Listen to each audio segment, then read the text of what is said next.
બહાર આવે, બહારથી અંદર જાય. સંતો મહાત્માઓ પૂછે, બેટા શું છે, તું અંદરથી બહાર આવી રહી છે, કઈક ચિંતામાં લાગે છે. ત્યારે કહે, મહાત્માઓ સાંભળો, તમે તો મારા પિતા તુલ્ય છો. આપનાથી હું શું છુપાવું બાબા? આપને કોઈકે કહ્યું ના મારા પતિના વિશે, તો સાંભળો, મારો પતિ ધાર્મિક નહીં, આસ્તિક નહીં, પણ નાસ્તિક છે. નાસ્તિક મહારાજ, એને આવવાનો ટાઈમ થઈ ગયો છે. હવે આપે જમી લીધું, હવે આપ જલ્દીથી જાઓ. અને ત્યારે કહે, બેટા તારો પતિ નાસ્તિક છે? તું કહે, હા મારો પતિ નાસ્તિક છે. અને ત્યારે સંતો એમ કહે, તારો પતિ જો નાસ્તિક હોય, તારા ઘરનું અનાજ જો અમારા પેટમાં ગયું હોય ને તારા પતિની બુદ્ધિને ન સુધારીએ તો આ ખાધેલું ન પચે અમને.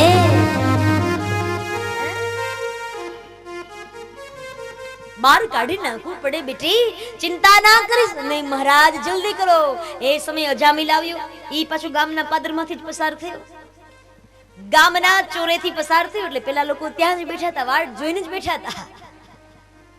હમણાં આવશે અજામિલ. જેવું આવ્યું એટલે તુરત જ કહ્યું, અજામિલ ભક્તરાજ, જય શ્રી કૃષ્ણ, જય શ્રી કૃષ્ણ. અજામિલ કહે, અરે મને જય શ્રી કૃષ્ણ? ભૂલ આમ આજુબાજુમાં જુએ કે આ મને જ કહે છે કે કોઈ બીજાને કહે છે? અજામિલ રાજ, તમને કહીએ છીએ ભક્તરાજ, જય શ્રી કૃષ્ણ. હું ને વળી પાછું ભગત? બોલે, હવે તો તમે ભગત થઈ ગયા ના, કારણ કે તમારા ઘરે તો સંતો મહાત્માઓના બેસણા છે. બેસણા એટલું જ નહીં, સંતોની 84 તમારા ઘરે થઈ રહી છે. અરે મહારાજ, મારા ઘરે, અરે મારી શેરીમાં સાધુ પગ ન મૂકે. મારા ઘરે તો તમને ન સાચું લાગતું હોય તો ઘરે જઈને જુઓ. અજામિલ ગયો, ઘરે ઘરે જઈને જુએ તો સાધુ મહાત્માઓને જોયા. પત્નીને બોલાવી, સાંભળ્યું, બહાર આવજો. પત્ની આવી છે ને આજ ધ્રુજવા લાગી છે. આંખોમાંથી અશ્રુ વહેવા લાગ્યા, ધ્રુજી રહી છે. સામે જોઈને કહે, મહારાજ. તો અજામિલ કહે કે અરે આટલા બધા સાધુઓને ભેગા કર્યા છે શું? ત્યારે કહે, મહારાજ બીજું કઈ નહીં, એ તો એને જમવું હતું અને મેં અહીંયા જમાડ્યા છે, બીજું કઈ નહીં. આપણા ઘરે ત્યાં સાધુઓને જમાડ્યા? તને ખબર નથી કે હું સાધુઓનો કેટલો વિરોધી છું? મહારાજ પણ એને જમી લીધું છે, બસ હવે પ્રેમથી ખાલી વિદાય આપી દો. અને ત્યાં તો અજામિલ આવ્યો, હાથમાં લાકડી લીધી છે ને કહે, નીકળો મારા ઘરમાંથી બહાર.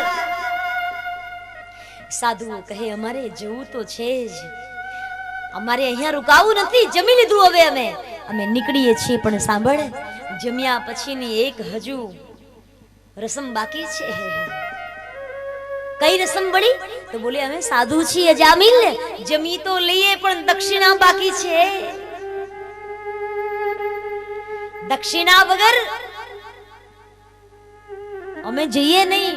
તુરત જ અજામિલ બોલ્યો પત્નીની સામે જોઈને, જોયું ને આ બધા સાધુઓ બધા દક્ષિણાના જ ભૂખ્યા હોય છે, એટલા માટે જ હું ના પાડતો હતો. ને ત્યાં તો એ જે સાધુઓનો એ મહંત હતા, એ મહંત આગળ આવીને બોલ્યા, અજામિલ તારી કઈક ભૂલ થાય છે, સાંભળ. અમે સાધુઓ ધનના ભૂખ્યા નથી, અમે સાધુઓ પૈસાના ભૂખ્યા નથી. સાંભળ અજામિલ, આવું બધું તો અમારા ઘરોમાં ખૂબ હતું. દક્ષિણા જોઈએ છે અમને, પણ પૈસાની નહીં, દક્ષિણા જોઈએ છે. એક વચન આપતું અમને. વચન આપું? તો કહે, હા. કેવું વચન વળી જોઈએ છે? તો કહે, અમે સવારથી આવ્યા છીએ ને, તારી પત્ની સગર્ભા છે આવું અમને દેખાઈ રહ્યું છે. બીજું એક કોઈ વચન નહીં, એક જ વચન આપતું અમને કે તારી પત્નીને ત્યાં મારા હરિની ઈચ્છા હશે તો તારે ત્યાં દીકરાનો જન્મ થશે. જા, પણ એ દીકરાનું નામ તું નારાયણ રાખજે. ઠીક છે, ઠીક છે, જાઓ જાઓ, નીકળો હવે. સાધુઓ મહાત્માઓ નીકળ્યા. પૂછે, તારા બાળકનું નામ શું રાખીશ? તો કહે, નારાયણ. આગળ ગયા, શું નામ રાખીશ? તો કહે, તમે કહ્યું તે. ડેલીની બહાર નીકળ્યા. અરે અજામિલ બોલ તો સહી, તું શું નામ રાખીશ? તો બોલે, નારાયણ નારાયણ નારાયણ. જાણે 3 વાર ગુરુ મંત્ર મળી ગયો. નારાયણ નારાયણ બોલતા બોલતા અજામિલ અંદર ગયો. સાધુઓ મહાત્માઓ બહાર નીકળી ગયા. સમય આવ્યો અને પત્નીને ત્યાં બાળકનો જન્મ થયો. અને પત્નીએ યાદ અપાવ્યું, મહારાજ યાદ છે ને બાળકનું નામ બોલે ઠીક છે, બાળકનું નામ રાખ્યું નારાયણ. અને નારાયણ દીકરો એક જ દીકરો છે એટલે બાપને બહુ વહાલો છે. આમે ને તો નિયમ છે કે મોટો દીકરો બાપને બહુ વાલો હોય. મોટો દીકરો એટલે વાલો હોય કે બાપનું કામ બધું એ સંભાળી લે ને, કાર બાર બધું સંભાળી લે. એટલે મોટો દીકરો બાપને વાલો હોય, નાનો માને વાલો હોય, કારણ કે આખો દી માની ચાપલુસી જ કરતો હોય. નાનો દીકરો માને વાલો હોય, મોટો દીકરો બાપને વાલો હોય, તો ઘણા કે વચલો વચલો વહુને વાલો હોય એટલે જલ્દી જુદો થાય. એ બિચારો જાય ક્યાં? ઈ પછી વચલો એમ કહે કે મમ્મી હવે મોનિકાને અમરેલીમાં નહીં ફાવે, અમે બાપુનગર રહેવા જઈએ. આ વચલો અહીંયા ના બને, આ તો ખાલી કહું છું. ઘણા કે અમારે એક હોય તો બોલે એક વાળે ટેન્શનમાં જ નહીં રહેવાનું, બે બાજુ. પણ અહીંયા દીકરો બાપને બહુ વહાલો છે. આખો દિવસ બોલે નારાયણ તું આમ કર, નારાયણ તું આમ કર, નારાયણ આ લાવ, નારાયણ જમી લે, મને જમવાનું આપ, મને પાણી આપ, મહેમાનોને આ આપ, મહેમાનો તે આપ. નારાયણ નારાયણ નારાયણ બોલે ને જાણે અંદરથી બધા જ પાપ બળી રહ્યા છે. દીકરાઓ દીકરીઓના નામ એવા રાખજો કે ભગવાનનું નામ લેવાય જાય. એન કેન પ્રકારે પરમાત્માનું નામ લેવાય જશે તો પાપ તાપ સંતાપ બધું બળીને ખાખ થઈ જશે.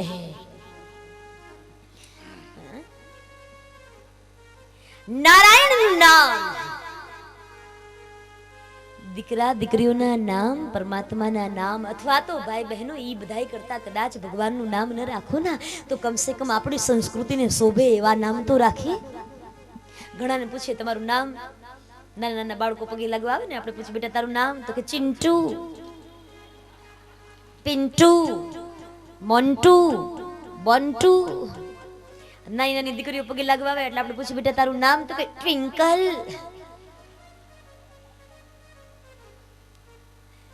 અમારે સુરતમાં કથા હતી, મેં દીકરી આવી પગે લાગો, મેં બેટા તારું નામ, તો કે લેન્સી. આટલું બધું ફેન્સી?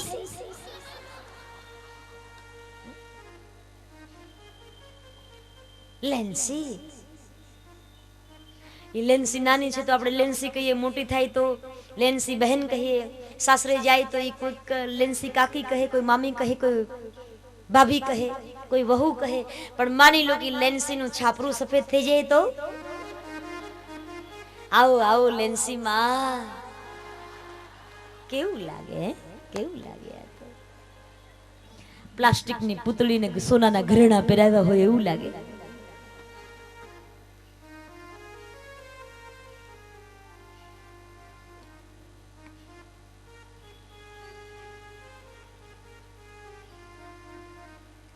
કમસે કમ આપણી સંસ્કૃતિને શોભે એવા નામ રાખો. અને એમાં નારાયણ નામ તો શ્રીમન નારાયણ નું નામ અમને પ્રાણ પ્યારું છે. શ્રીમન નારાયણ નું નામ અમને પ્રાણ પ્યારું છે. શ્રીમન નારાયણ નું નામ અમને પ્રાણ પ્યારું છે. શ્રીમન નારાયણ નું નામ અમને પ્રાણ પ્યારું છે.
શ્રીજી નાથ તણા છો સ્વામી અલબેલા કો અંતર્યામી એવા ગોપીપતિનું નામ અમને પ્રાણ પ્યારું છે શ્રીમન નારાયણનું નામ અમને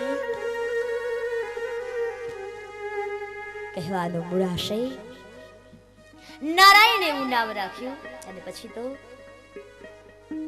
એક વારના સમય યમુના દૂતો અજામિલને લેવા માટે આવે એ અજામિલને લેવા માટે આવેલા દૂતોને પોતે જોયા અજામિલે જોયા અને એ સમયે ચીસ નીકળી ગઈ ત્યારે જપ્યો નથી પુકાર થઈ ગયો છે મોત સામે દેખાય પછી કઈ ત્યારે આપણે રામ રામ રામ રામ પાણીમાં આપણે પડી જઈએ તો કે પાણીમાં પડી એટલે આપણે પછી કઈ ત્યાં માળા ન શોધીએ કે ક્યાં ગઈ માળા લાવો હવે જપ કરી લઈએ સામેથી ગાડી આપણી જતી અને બીજી ગાડી સામેથી આમ બરાબર એમ લાગે કે હમણાં એક્સિડન્ટ થઈ જવાનું તો ત્યારે કે આપણે માળા શોધવાને જઈએ પણ ત્યારે તો અંદરથી પુકાર થઈ જાય હે રામ બચાવજે એ મહિયા અવાજ થઈ ગયો બહુ વહાલું છે ના એટલે કહે નારાયણ એ જ સમયે યમુના દૂતોને હટાવી નારાયણના પાર્ષદો આવ્યા પછી તો પ્રેમથી જપવા લાગ્યો અને અંતે એ પરમાત્માના ધામને પામી ગયો